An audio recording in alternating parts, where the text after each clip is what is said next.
If you would like to get your song reviewed, dear listener, there's the filthy capitalist option. As Sori says, 125 gets you straight to the head of the line. You don't have to be a part of the alliance. You don't have to be part of the group. Wait a minute. And the biggest thing is you don't have to wait. You hop, skip, and jump right in front of everybody. 125 gets you there. You do that 3 times, and then get mashed down to the $75 rate for perpetuity. Yes! Also, there is a band review option.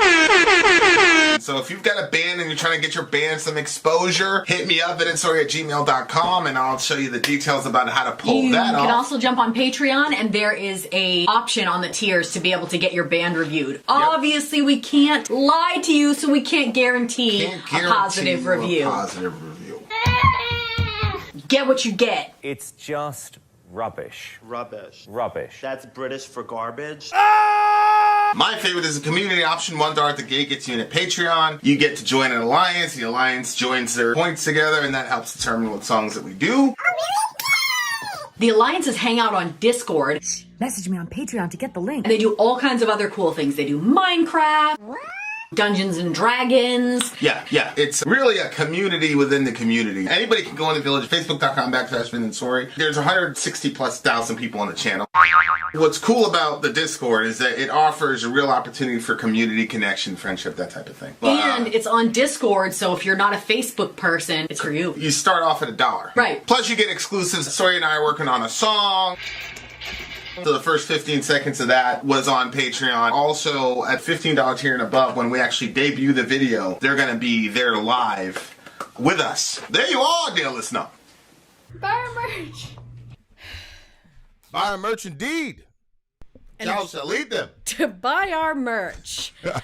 Up next is The Weavers' Goodnight Irene.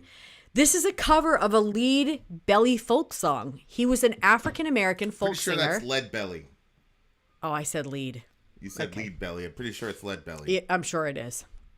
Lead belly folk song. He was loser. Sorry. Lead Belly. Go ahead. He was an African-American folk singer that popularized the song Black Betty, which you have reacted to in to a rock cover of it in the 1970s. Folk music itself is music orally handed down from generation to generation by working class populations who were largely illiterate and so couldn't write down their songs. Most of these songs carried the ideas, feelings, and memories of people that are now forever lost. In the 1930s, folk music and archivists began to try to get these songs recorded and documented. Oh, that's cool.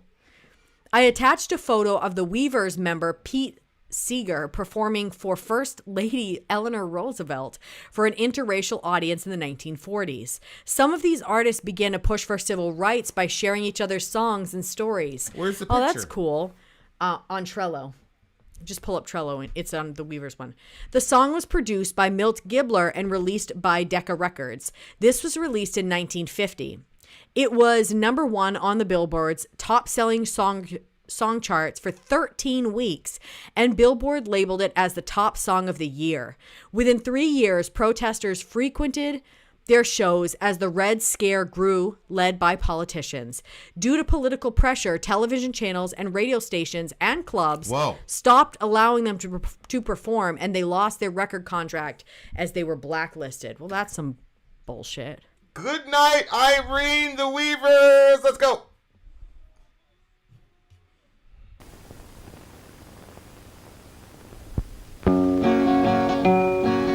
Irene, good night.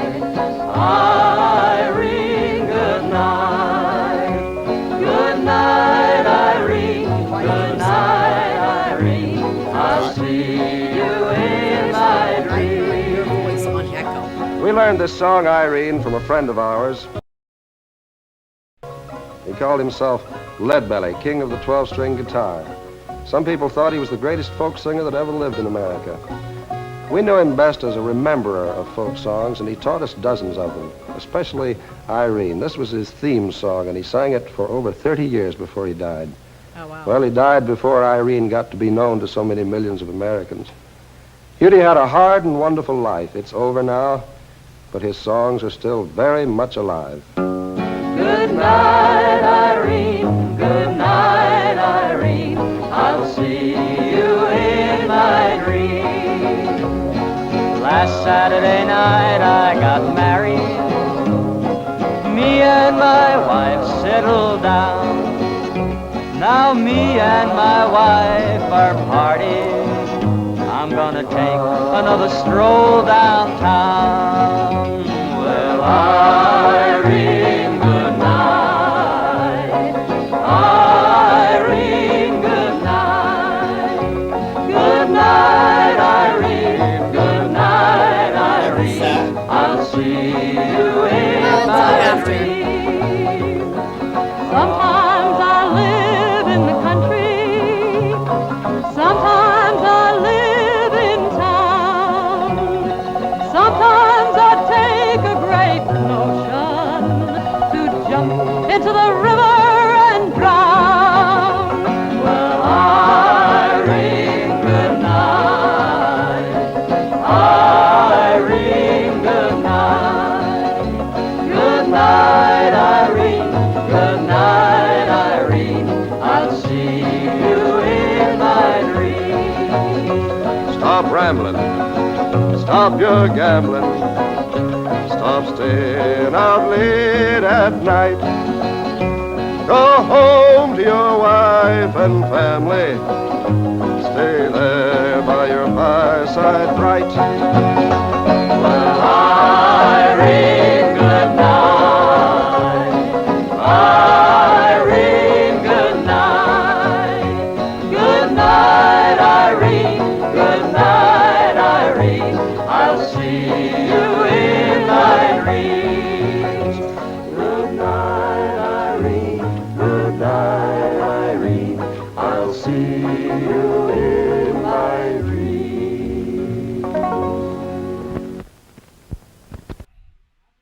Whoa. Did that make you sad? No, because my meme used to say all the time, "Good night, Irene." She would say that all the time, and she would sometimes start singing that song. Is this Revo's picture?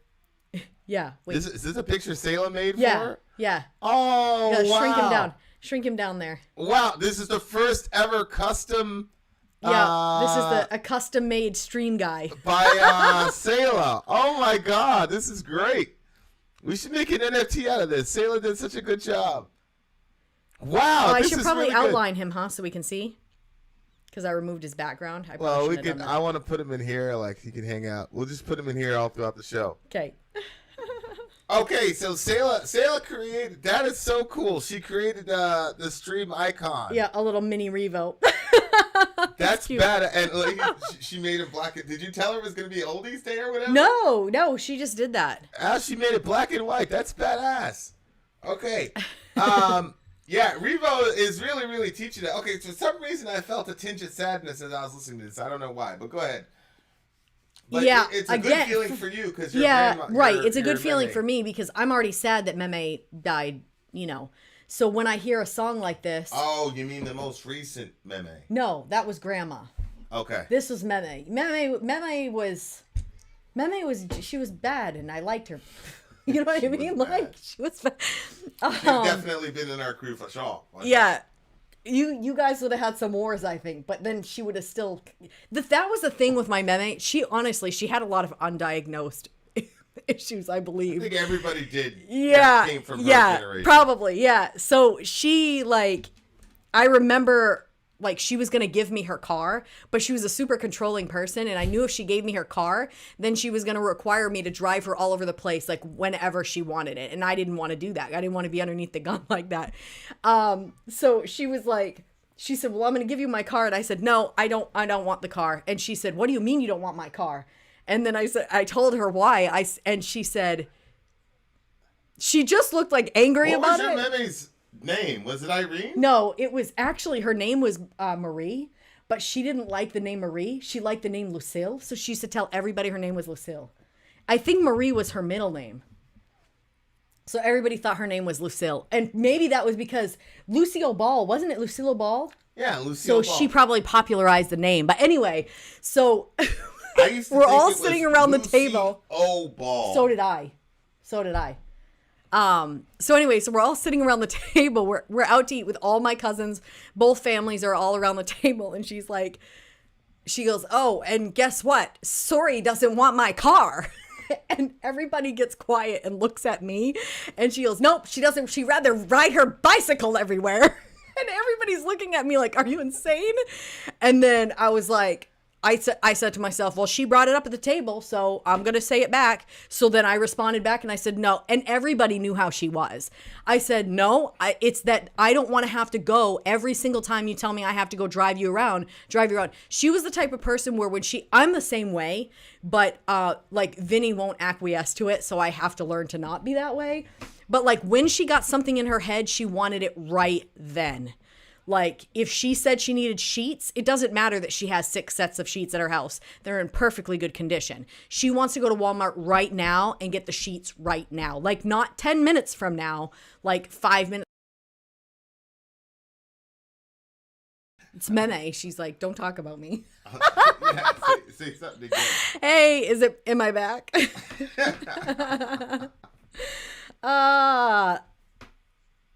So anyway, am I back? So yeah. You've returned. So that she was a cool. So anyway, she used to sing this song, and she would be singing "Goodnight Irene," and I always thought that it meant she was getting ready to go to bed.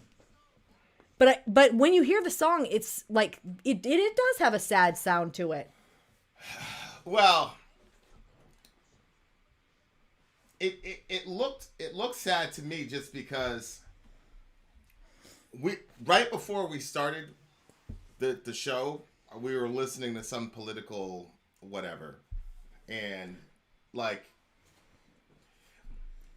just how divided and obviously back then we were obviously divided too, but for some strange reason, maybe it's just propaganda, but I feel like things were a lot simpler for people back in the day.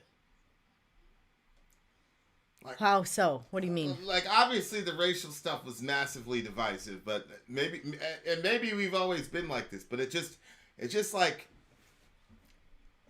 maybe I'm just falling for the propaganda, but I feel like times back then were a lot simpler. Like, if you were an American, like, we weren't necessarily at each other's throats all the time.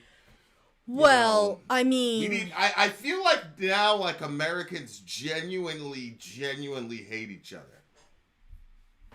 Yeah, like, I mean, obviously I feel like we weren't alive. Like we weren't alive at that time, but I do agree that it kind of felt like that. Like, I agree. Like, the racial stuff was a mess, but this is going to sound really horrible, and don't take a bite out of this piece. But like, there were lines.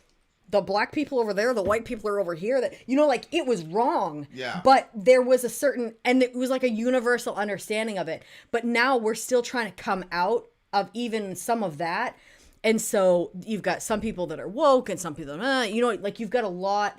And back then, people said a lot. Like, some of the stuff that you see from back then, you're like, that would never be allowed now. The stuff that people would say. Even like respecting the president. Yeah. Like, Biden is not my guy, and like, I do my best to try to, you know, obviously I didn't vote for Biden. I didn't vote for the other guy either. But like, you know, I try when I talk about Biden, I try to like, because like, that's the president, you know, like, we're supposed to be unified under the leader, whether or not you voted for him. Yeah.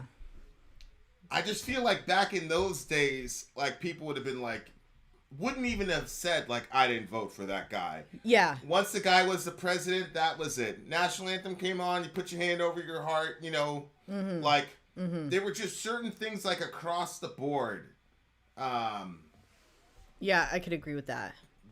That we agreed on, that we all had in common, you know, baseball, you know, 7th inning stretch, whatever. I don't know. It just felt like, I don't know. But of course, you know, if I'd have been back there, I'd have been a jihadist and all the race shit, and I wouldn't have traded places with a black guy back in that time period. So, like, I don't know.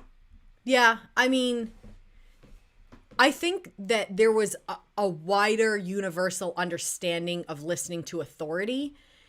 And like, okay, I'm just talking from my own subculture. So almost everybody that was older than me went to Catholic school. You know, that was done for generations.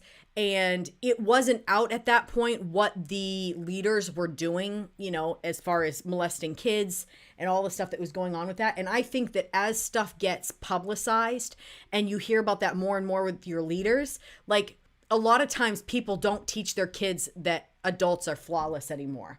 And I think that that's good. I mean, we were just watching that crime documentary, and the reason that the kid ended up getting kidnapped was because his parents basically taught him that adults were right, and because adults were right, when the adult told him to get in the car and he'd bring him home, he was like, okay, and he went. So I'm sure that there were other circumstances, but that was one of the things that where I don't think that that's the case. I think that each generation questions more, like, which I think they should. Is like, according to our worldview, every single person is a sinner. So if everybody's a sinner, then you can't expect anybody to be perfect. So you have to, you know, that has to be accounted for. So yeah, I can see what you're saying, but it did also seem simpler as far as when there were less things. So for instance, now we have TV, we have iPads, we have telephones, and all that stuff keeps everybody super busy. Like our kids, I'll see them playing Fortnite while listening to politics. When I first saw them doing that, I did not like it. I was like, okay, this is, why do you have to be stretched in so many different directions? And then, you know, you were kind of like, well, it's good for them to multitask. Yeah. And they're not multitasking with something stupid. I mean, they're learning politics while they're playing a video game. And the video game involves strategy. So I had to kind of grow in that. But at the same time, when you look back, they didn't have any, the only thing that you had was what came across the radio. So everybody did their thing and then everybody crowded around the radio together. Like, I think that there's some kind of beauty in that simplicity. Life was harder though, because, you know, when you wanted chicken for supper, you have to go out, kill the chicken, pluck the chicken, drain the blood. Now I just drive to Walmart. You know what I mean? Yeah. And you look at Revo's life. I have two very different families. One were Southerners who fled north and fought for the Union, came back to the South and were labor activists. Oh, wow. Right? And then, on the other hand, my grandfather was allegedly in the KKK. Wow. Yeah. Yeah. But they were all family members. And again, you know, presumably they would have been at each other's throats. But I don't know. I just feel like at some point, you do have to fight for justice and what you believe in. That's what it is to be an American. But hopefully we can figure out what we have in common with each other before we tear each other apart. I have a family member that when there was strikes going on, the people that went back to work, what do they call them? Scabs or something? They call them something really weird. The people that went back to work because they couldn't afford not working, they had to go back. He built a coffin and was holding up a coffin saying, "You're going to be in this box if you do this." That's also the same one that for years would go in front of abortion clinics and try to save the babies. You know, so even like you see two sides of one person in the same person. And one time they're saying, "We're going to kill you," and the other one saying, "Don't kill people." You know what I mean? Yeah. So it's just interesting just seeing human beings and stuff like that. So I see what you're saying, Revo, with both sides of your family. Okay, so I enjoyed this song because these songs are extremely difficult for me to rate because there's so much nostalgia for me with the sound because we saw so much stuff and heard so much. And when I would go to when I would visit my meme, she literally lived in our backyard, which was... I like this song more than the other song. I loved them both.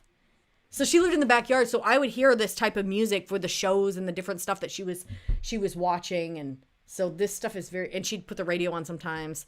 What do you get this one? I don't know, babe. It's very difficult. A 9.5, I guess. These songs are on a different scale than metal music to me. Right. What do you give it? Like I said, I like this one better than the other ones. I get this one's like a 9 for me. Like I feel like I could actually talk about this song a lot, but all right. It's a solid 9 for me. Would you get this one? I gave it a 9.5. Yeah, 9.5. Okay. All right, there we are. We got more music coming for you bums. retro music, stuff that you're probably not going to hear on your radio, dear listener, but is very important to our survival. Vin out. Sori out. Go.